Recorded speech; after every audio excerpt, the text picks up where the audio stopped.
All right, welcome back to Book Wave, the book club podcast. Today we're looking at Jordan Peterson's 12 Rules for Life, wrapping it up with rules 11 and 12 today. I'm joined by Pat, Man, and Will as usual. I'm Scott. So what was your biggest takeaway from the rule 11 of don't bother children when they're skateboarding? Well, Pat and I were talking about this earlier, and I really liked how this book was laid out, and these two rules that we have at the end, starting with the don't bother children while they're skateboarding rule, is kind of like when you see something happening that's good and unmitigated, to just let it be and allow it to exist and appreciate its existence. And then the second rule that we looked at, the pet a cat if you come across one in the street, is kind of like seizing the good opportunities that come across your path. And I think the juxtaposition of those two things, where it's like let good things happen and seize good opportunities, it's a nice way to wrap up this whole book. Yeah, and with the rule 11, it's always good to do something because it energizes you and allows you to overcome an obstacle, whatever that might be. It gives you a bit of risk. And I'm sure we both had friends in high school who kept pestering us to do something to do to other kids or to the teacher, like making fun of the teacher, not in a and not in a bullying behavior kind of way, but just to, show some fun, show some appreciation and have a good life. And Peterson brings up some kids at the university that he worked at who were skateboarding and just pulling off these cool tricks. And then sooner, I think the university got rid of those guardrails. And he also brings up another part where he lived at where I guess the city got rid of a playground. Correct me if I'm wrong here. Yeah, that was a school that he was working at or something, where the playground got removed and was supposed to get replaced, but it got mismanaged or something, and there's just nothing there but dirt and gravel. Yeah, and also how kids manage to just go there anyway and just play around with whatever's left because that allows them to explore. And that's the main thing to take away. When you find something dangerous, no matter how risky it is, it's important to explore how it all operates. Whether it be going through a nature trail that you've never gone to before, just to explore, or going to a different route in your city, just driving to a different route and try going out to a new club or something and just meet interesting people. He also brings up the popular topic, hierarchies, and why they are important. And he doesn't just discuss how boys achieve in the hierarchy, how they fail in the hierarchy, but he also brings up girls too, because they both have different sets that they have to go through to achieve success. So one of the things that I really liked about this chapter that Jordan said, because we're on a first name basis, Jordan Peterson and I, is that if you don't understand why someone's doing something, look at the results of their actions. And that was in reference to the anti-skateboarding bars on the park benches and all sorts of things. And the result was this ugly, weird affair that left people not being able to skateboard and endanger themselves and have a good time. And when I see those things now, I often forget that they're to prevent skateboarders, because the more realistic impact is when you put these things on benches and things like that, is the homeless people can't sleep there anymore because you're putting bumps in their outdoor beds. And it's weird and upsetting that we have this homeless problem, and the way we're addressing it is by saying, oh, you can't sleep on this bench. We don't have a home for you. You're going to have to sleep on the ground, even though you could have been sleeping on this bench. We don't want you there. And it's like, so you're not addressing the problem, but you're making everybody's lives a little bit more uncomfortable because now I can't sit right beside my wife because there's a bump in between us. It's very odd. And when you look at the results of people's actions, the secondary gain that comes from acting sad or lonely or angry or frustrated or isolated, all of these things have secondary gains. And I think that for myself, that's something that I'm constantly trying to look at to see, like, what is this negative behavior doing for me in a positive way, and how can I get to that positive result in a more positive route. And I think that's something that people need to spend a little bit more time doing, and realizing that just because your action gets your result doesn't necessarily mean it only gets you your result. And there's other things that happen, and then that leads to reactions, and we need to closely study those things. And that leads to a pretty good connection between just what are your unexpected results going to be when you tell a child to stop skateboarding and stop doing dangerous stuff. Well, first of all, you're going to make him resent you, and you're cutting him off from achieving the goal that he's laid out for himself. And now he's going to probably just try to sneak away and do the same thing somewhere else. And realistically, that's going to be more dangerous, right? Or worse, he becomes this dependent husk of a human being who's just constantly suckling at the teat of dependence and mother and fatherhood. And what's worse? Yeah, and that's another really good point that Jordan Peterson brings up when he says, like, we need danger, and when we don't get it, we manifest it for ourselves. And that kind of reminded me of, I know we're not supposed to talk about it, but it reminded me of Fight Club, how the narrator just kind of, manifests all the danger for himself. Yeah, and that's the thing too. Like, if you avoid dealing with the hard stuff's going to come back with a vengeance, and you're not going to be able to deal with it. This is something Jordan Peterson said in a previous rule as well. Like, you're going to have to deal with it. If you numb the pain for long enough, when you do finally feel the pain, it's going to hurt a lot more. And you also lose independence, which is another important factor one needs to have. When they go out to explore, eventually they have to let go of the person they are teaching or the people who constantly tell them not to go to this specific location. And they have to do it anyway because often curiosity kicks in. You want to know more about it. My stepfather has a story of me when I was a really young kid, and I don't remember this experience, but there was a set of stairs, like 3 or 4 stairs in the local timber mart. And apparently, while he was ordering his lumber, I was running right at these stairs and jumping to the bottom and then smashing my face off my knee and then running back up and jumping down again. And I had this bloody nose, and I was giggling, and I was happy, and I was in pain, and I was jumping, which is probably attributes to why I enjoyed jumping so much in RPGs and quit RPGs if I can't jump, because I like jumping.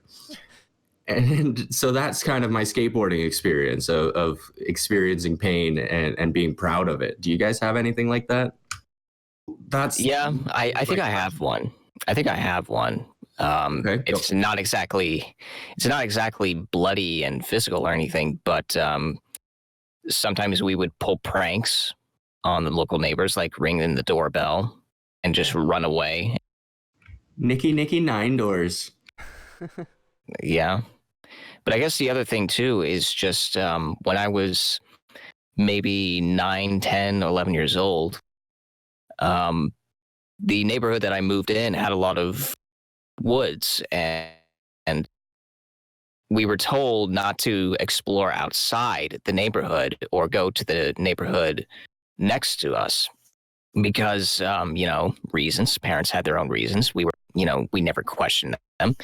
But we got on our bikes and we just decided to explore a little bit. And we were surprised at how dense and open it was. Eventually, we decided to play war with toy guns and, just find cover and, shoot each other with, fake Nerf darts, whatever. And, nothing happened to us. And it was a lot of fun. Just that idea of exploring a new place drives curiosity. Yeah, and being told you can't go somewhere. that makes you want to go there all that much harder. Yeah, that drive to push against authority. And I think we need that in our childhood and probably in our adult life. You know, we need to be, maybe not in the same regard. Definitely we need to evolve our tendencies of pranks and play and danger. But I think you need a healthy dose of mortality in your life to appreciate all the good that is going on. And when you lose that, when you live in a sterile environment and you avoid danger, it puts your entire perspective on life into a different category. It builds you as a character. And once you build as a character, you begin to see different parts of yourself that you never realize. Which brings us into the popular topic, hierarchies. And Peterson mentions why hierarchies create winners and losers. When a winner climbs the hierarchy, they justify it. And when the losers fall down the hierarchy, they criticize it. They often criticize it and complain about how, it's oppressive and it's not fair. I'm never going to get there. And the more they do that, the further they sink in. But he brings up two reasons why hierarchies are important and why we need them more than ever. And that is the pursuit of a valued goal. And whatever that goal is, your true purpose, what your feelings and what your thoughts are toward this goal, it's going to push you further and further up the hierarchy. And secondly, it'll sustain meaning in your life. Even if that meaning ultimately stops you and you may ask, maybe this is not the right thing to do, you at least have to thank yourself for putting on your shoes and just climbing up anyway. I have one more quote that I wanted to bring up from this rule that stuck out to me. You just said, people motivated to make things better usually aren't concerned with changing other people.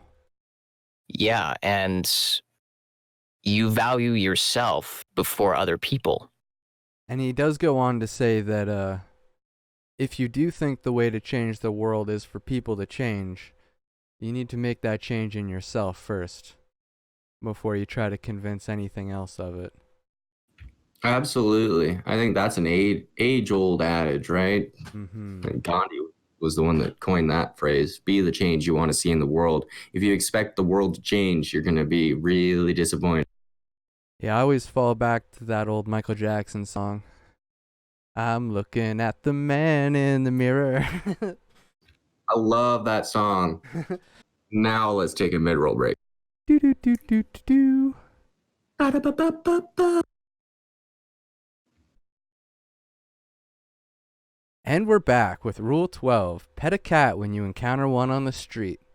Side note, dogs are okay too. What did Yeah, you guys think about this rule? My favorite part was like the first couple of pages that he dedicated to the dog lovers. I gotta read. that was really good. Yeah, described his own dog, and it was very good, very heartfelt. And also, this also includes lizards, guinea pigs, hamsters, any kind of. I appreciated the love for the lizards. I have a bearded dragon myself, and let me tell you, I love my puppy dragon. He is adorable, and he is so low maintenance. I think we spend $40 a year on feeding this thing.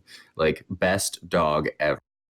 Yeah, but I think there was really something to say in those first couple of pages, even though it all kind of felt like he was just joking around.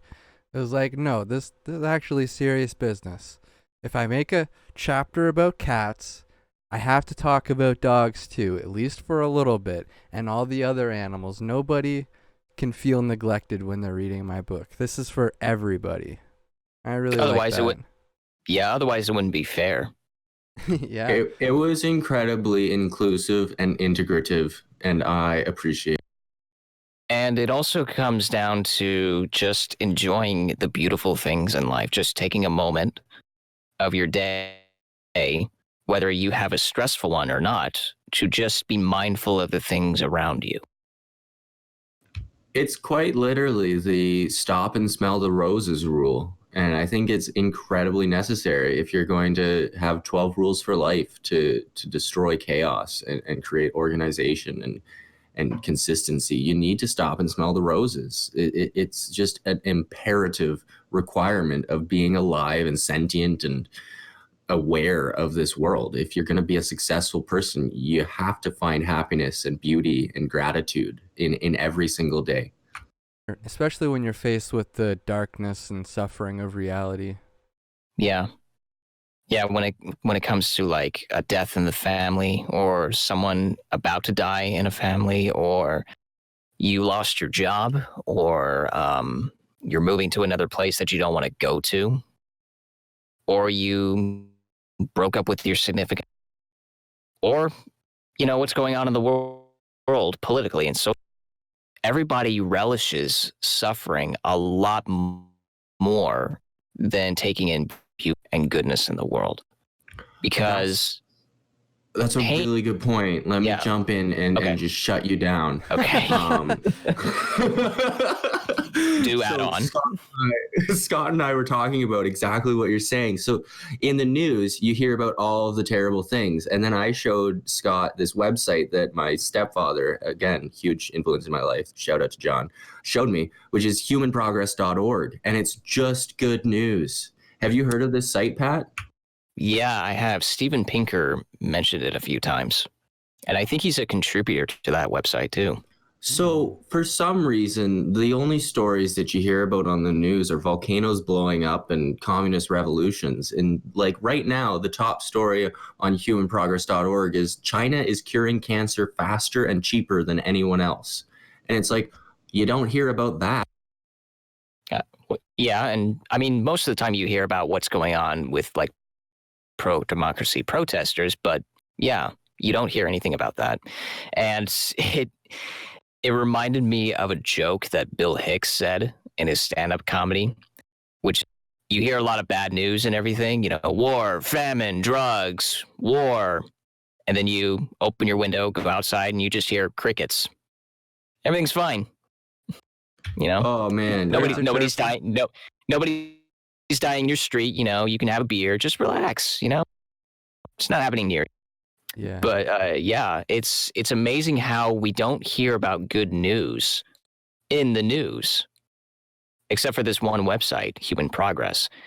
And it's good to hear about progress and just hearing all of the benefits that are attached to it. Yeah, like if you want to hear good news, you have to go looking for it. Like I was on Twitter the other day. Ocean Cleanup Project just brought in their first couple of boatloads of plastic from the Pacific Garbage Patch. And I was like, wow, that's incredible. That's amazing. Why isn't this trending on Twitter instead of Greta Thunberg and impeachment trials and Trudeau and blackface? Like, I really, really don't care.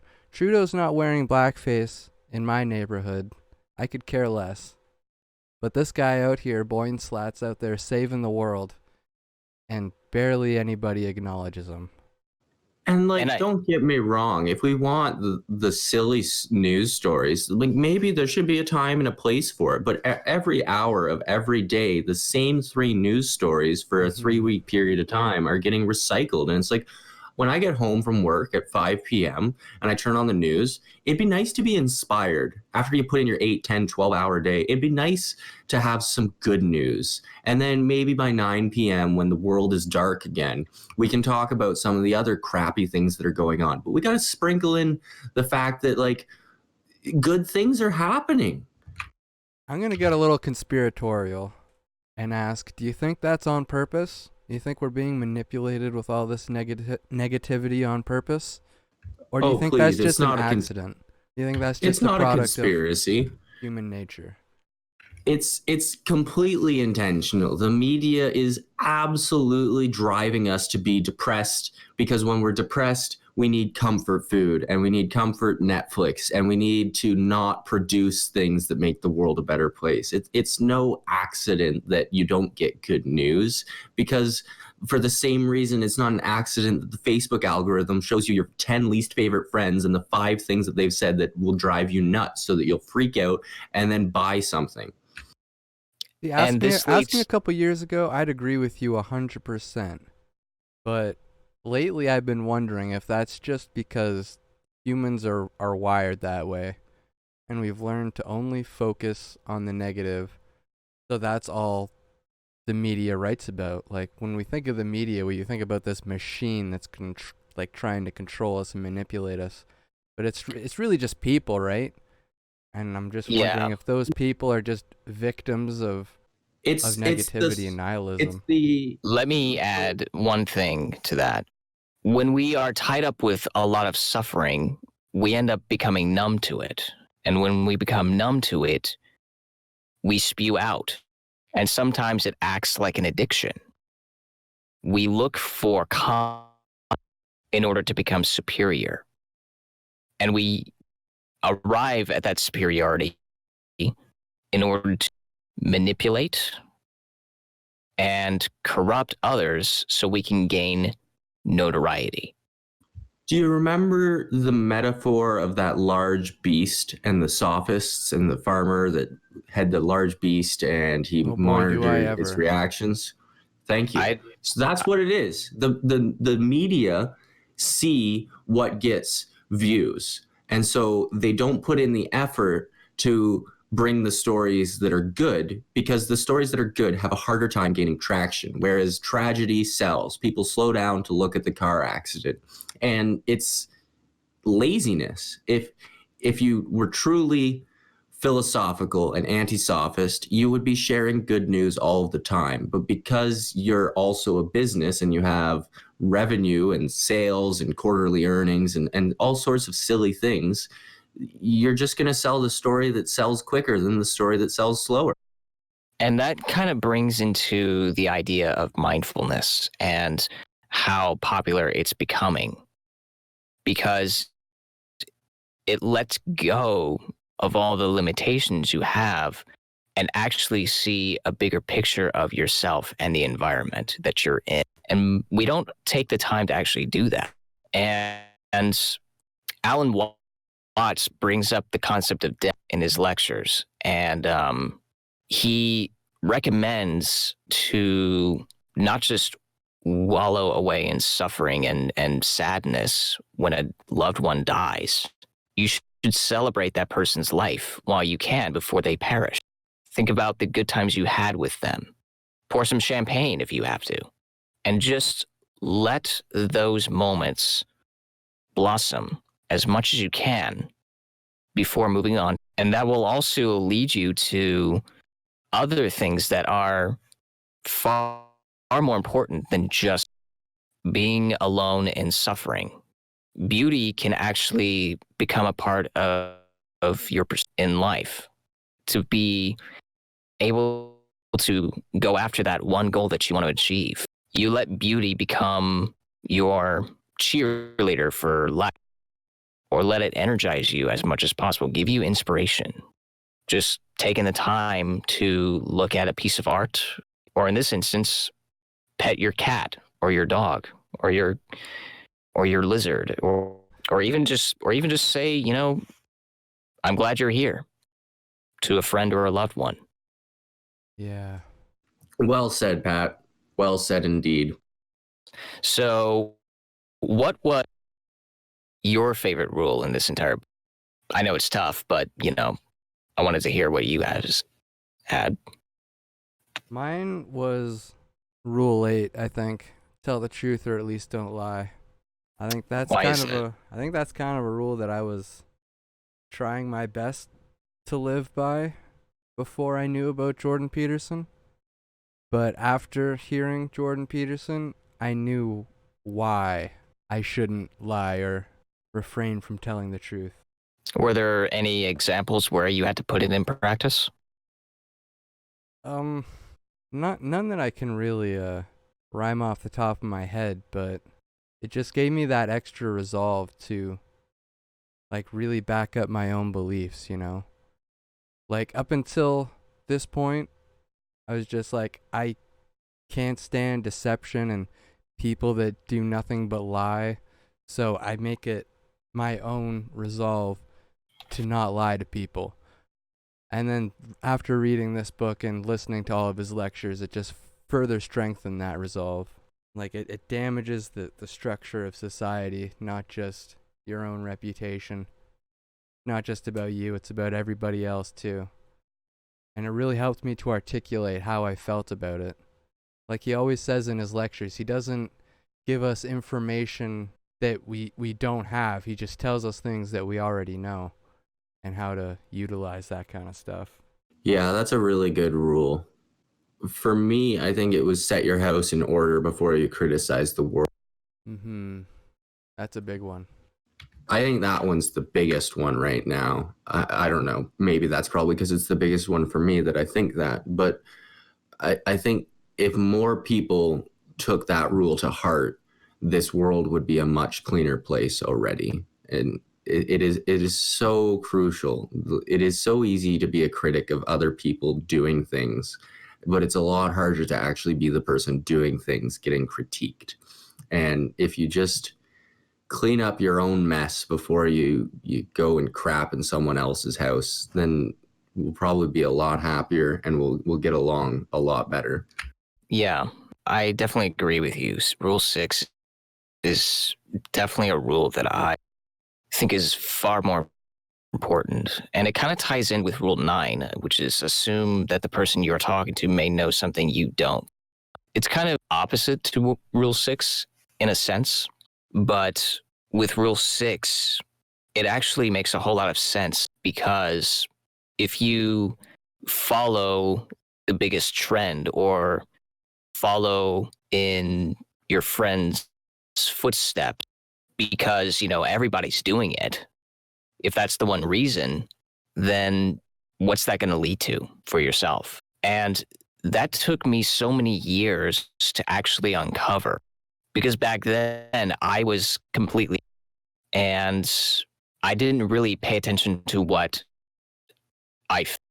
or what I wanted, and wasting so much time over something that didn't really matter to me, as well as being judgmental too. It can be toxic. Yes. Sometimes it cannot be, but most of the time it's the most negative thing that you can have.